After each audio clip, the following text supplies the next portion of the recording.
Yo, YouTube, what's up with your boy? Sports and Fitness Rants. I'm back, guys. Click that like button. Subscribe to my channel. What's up, everybody? Welcome back, man. Welcome back, guys. Another great video for you guys. I got more information for you guys as usual. As usual, guys. You know I'm out here spitting the facts. I'm telling you guys the truth. And I know you guys respect it. I know you guys appreciate it, man. And I want to thank you guys, man. As usual, I want to thank you guys for watching my videos, for subscribing, for your comments, all the love you guys have shown me, man. I really, really appreciate that. You guys understand what I'm doing here. We're going to continue to celebrate Michael Jordan. We're going to continue to tell the truth about Michael Jordan, and we will not allow the lies to stand any longer. Excuse me, guys.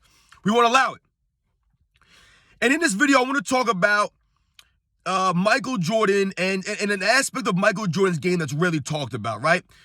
The ability of Michael Jordan to hold on to the basketball, right? Michael Jordan rarely turned the ball over. He did not turn the ball over at a high volume. He just didn't. He was very good at ball security. You know, a term that you can get from football, right? Ball security. Michael Jordan was great at holding on to the basketball. We're going to talk about that in this video, guys. So once again, I want you guys, as usual, to hit that play button, turn that volume up, listen to my voice, listen to the information I have to tell you guys. All right, I'm telling you guys the truth here, guys. I'm telling you guys, I'm trying to explain the history of Michael Jordan, the truth, and stopping the lies. And I appreciate you guys respecting what I'm saying, man. You guys understand it. You guys really get it. You do. And I appreciate that. So we're going to talk about that today, guys. So pump the volume, guys. Hit that play button. And let's roll. So yeah, guys, a lot of times I hear people talk about Michael Jordan.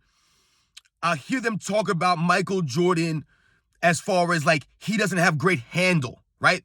I've heard people say things that, you know, Scottie Pippen has better handle than Michael Jordan. Or I've heard, you know, people say LeBron James has better handle than Michael Jordan. And they try to knock Michael Jordan's, you know, dribbling or his handle of the ball. However, anybody that watched Michael Jordan play, if you watched him, right? Not just highlights. I'm talking about you watch the games of Michael Jordan like I did growing up. You can clearly see that Michael Jordan can handle the basketball.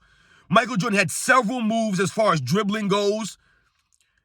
And that there's no way that someone like a Scottie Pippen or a LeBron James had better, you know, quote unquote handle or dribbling ability than Michael Jordan. It's just not true. They just did not. And how in ways that we can, you know, how can I prove that? Or how can I show this to you guys or explain what I'm talking to you guys about Michael Jordan's ability to hold onto the basketball, his ability to control the ball, right? His ball handling skills were very, very elite. Michael Jordan rarely turned the ball over. Rarely, guys. He rarely did. And why am I saying this? Because I'm tired of hearing people talk about Michael Jordan's dribbling ability as if that was a weakness of his game. I've already told you guys many times, there was not a single aspect of basketball that Michael Jordan had that was a weakness. There was no weaknesses. And Michael Jordan's dribbling ability, his handle of the basketball was elite. Elite, guys. Now, did Michael Jordan have all these fancy dribbling moves that some of these guys do now, like a Kyrie Irving or Steph Curry or something like that? No, he didn't have all these what I would call wasted dribbling. He didn't do all that wasted dribbling. Kyrie Irving is a lot of wasted dribbling to me. The guys in the 80s and the 90s, the era that I grew up watching, even someone like a Magic Johnson, a John Stockton, these elite ball handlers, these guys didn't do a lot of fancy wasted dribbling. These guys were to the point, right? That's how they played the game. That's how the game was played. There was no this fancy between the legs. You didn't really see a lot of that fancy stuff until like an Allen Iverson or a Tim Hardaway. These kinds of players with the crossover moves and between the legs and things like that. However, it still wasn't a lot of wasted dribbling. They did these dribble moves to get to the rim, right? Whereas now, a lot of these guys do a lot of this dribbling on the perimeter and they don't do anything. They just dribble around and they just chuck up a shot. James Harden, for example, right? But when we think about dribbling, right, we think about ball handling. It's two different things, guys, right? Controlling the ball handling and dribbling are not the same things, all right? Michael Jordan had great ball handling. Did he have dribbling skills? Was he a dribbling savant? No, absolutely not. But once again, what are we talking about here? Dribbling the ball fundamentally or being fancy with it and doing all this extra nonsense that you don't really need? Yes, some of those, you know, these dribbling moves that these guys do is very impressive and it takes a lot of skill. However, we have to also think about how the game was played, how the game was officiated. A lot of those times back in those days, you couldn't do these sweeping, palming moves. They would call this stuff. They would call carries. I remember watching a game, guys, where Michael Jordan got called for, I believe, 3 carrying violations or palming violations in one single game. I saw that. So they would call this stuff a lot more. You had to be a lot more tight with your handle back in those days. These guys had better fundamentals dribbling the basketball. You know what I'm saying? Like I said, the handle was just tighter. It wasn't fancier or flashier, you know what I'm saying, or quote unquote, better. The handle was tighter. You had to be tighter with the dribble. You couldn't do a lot of these other things now. Like I said, they'll call palming violations and things like that. But when we think about handling the basketball, guys, we have to look at a couple of areas to point out or to illustrate how elite Michael Jordan was as far as holding on to the basketball, right? So what do we think about? When we think about the usage rate, right, guys? I'm going to talk about usage rate real quickly, right? You guys have heard of usage rate. Michael Jordan is #1 in usage rate in NBA history, right? I believe it's like 33%, right? So when we think about usage rate, it's how often the ball's in your hands, right? How often you impact the ball on any possession on your team. And we all know that Michael Jordan had the highest usage rate because he was dominating the basketball for the Chicago Bulls, right? Even though they played in a triangle offense, Michael Jordan was their main scorer. He was really their only consistent scorer. I've talked about this before, guys. And when we think about Michael Jordan playing in the triangle system, everything ran through Michael Jordan. Everything came off of Michael Jordan. We always think about Michael Jordan having the ball in his hands late, right? In crunch time, Michael Jordan was the closer for the Bulls, right? He was all of these things. That's why his usage rate was so high. Because he always had the ball in his hands. So when we look at usage rate, Michael Jordan being #1 in usage rate, meaning that he had the ball in his hands a lot, right? You would think that that would also imply that Michael Jordan was turning the ball over a lot higher than most other players, right? Because he has the highest usage rate in NBA history. So that means he's touching the ball way more at a higher frequency than any other player in the history of the NBA. That's what that means, guys. So you would think that he would have a lot more turnovers than a lot of these other guys. However, if you look at something like usage rate, guys, and you look at the top 5 names in usage rate, I don't know if I remember off the top of my head, but you're talking about Michael Jordan, I believe Russell Westbrook, #2. I want to say maybe Allen Iverson or Kobe Bryant, #3, then Allen Iverson, and then LeBron James at #5 for usage rate. If you think about all those players I just mentioned, right? Every single player in the top 5 has over 3,000, maybe even over 4,000 turnovers, right? But they have over 3,000 turnovers. Every one of those players. As a matter of fact, as it pertains to LeBron James, Russell Westbrook, Kobe Bryant, I believe they're all in the top 5 in turnovers in NBA history. Michael Jordan, guys, you know where he's ranked in turnovers in NBA history? Number 32 or 32 or 34 in turnovers. Michael Jordan is the only player in the top 5 in usage rate, #1 in usage rate overall, right, in NBA history, but does not have over 3,000 turnovers. I believe he has like 2,900 and like 24.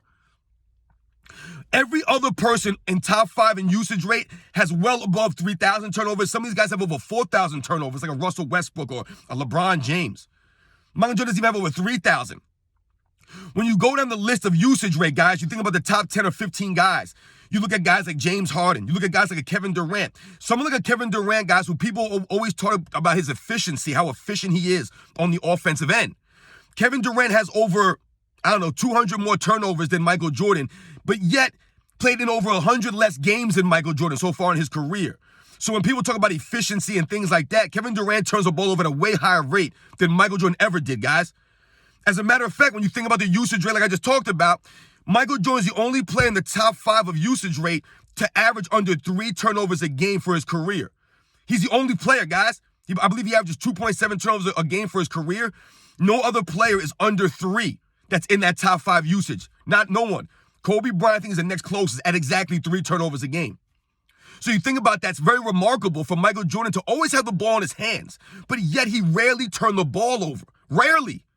Like I've told you, he's the only guy in the top 5 that's not over 3,000 turnovers. He's the only guy in the top 5 that's not in the top 10 in turnovers. Not even in the top 30, guys. It's crazy. Scottie Pippen, whose usage rate is like 222nd in the NBA history, guys. 222nd, I believe. He has more turnovers than Michael Jordan. That's right. The great Scottie Pippen that carried Michael Jordan to all these wins has more turnovers than Michael Jordan while having a usage rate of 200, ranked 222nd in the NBA's history. Michael Jordan's the number one in usage rate at over 33%, but yet has less turnovers than Scottie Pippen. This is the kind of level of ball security that Michael Jordan exhibited on the court during his career. Like I've told you, Michael Jordan was the closer for the Bulls his entire career. He was the leader of the Bulls his entire career. He had to be the main scorer for his Bulls the entire career, the leader, all of these things, push these guys in practice, and yet he rarely turned the ball over. Think about that. Without any fancy dribbling moves and all this nonsense, Michael Jordan had tight handle. He had great handle, great fundamentals, great footwork, which is why he rarely turned the ball over, man. He had a high IQ, and he played the winning basketball.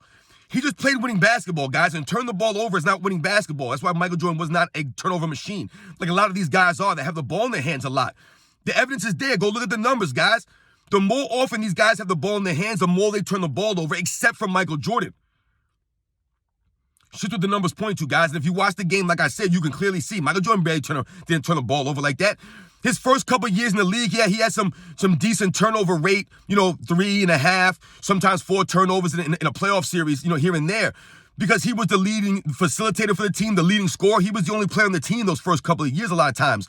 So he had to do a lot of work with the ball in his hand, so he would have a little bit more turnovers. But you see from about 89 to the end of Michael Jordan's career, he rarely turned the ball over. Rarely.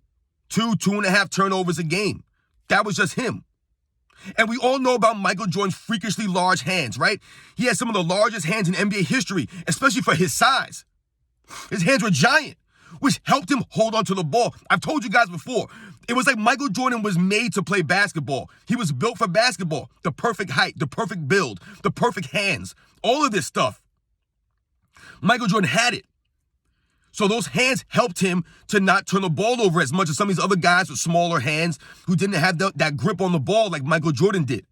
I've heard Kobe Bryant talk in the past about how he had to work on his hand strength because he didn't have the hands like a Michael Jordan. So he had to work on hand strength exercises to maintain his strength with holding on to the ball. So guys, man, I hope you guys really understand what I'm saying. I hope you guys appreciate this video. Michael Jordan rarely turned the ball over, man. He had great ball security, man. His handle was tight. He had the fundamentally sound ball control. Michael Jordan had several moves, crossing over through the legs, behind the back, the in and out dribble. Michael Jordan had great dribble, guys, great handle. Yeah, he didn't do all this, Rucker Park and one mixtape type dribbling, some Kyrie Irving type stuff. He didn't do a lot of that fancy nonsense dribbling. There was no wasted dribbling with Michael Jordan. There was no wasted movements with Michael Jordan's game. His game was beautiful, and it was to the point and direct. There was nothing wasted about Michael Jordan. No wasted energy, right? Because he played both sides of the ball, guys. Can't waste energy when you're doing that. Kyrie Irving can spend all that energy dribbling around the court because he don't play defense like that. He don't do nothing else but score. So shout out to Michael Jordan's great. We're going to continue to celebrate Michael Jordan, guys. You understand what I'm doing here, guys. You really do. Because I read your comments and I understand. You guys get it.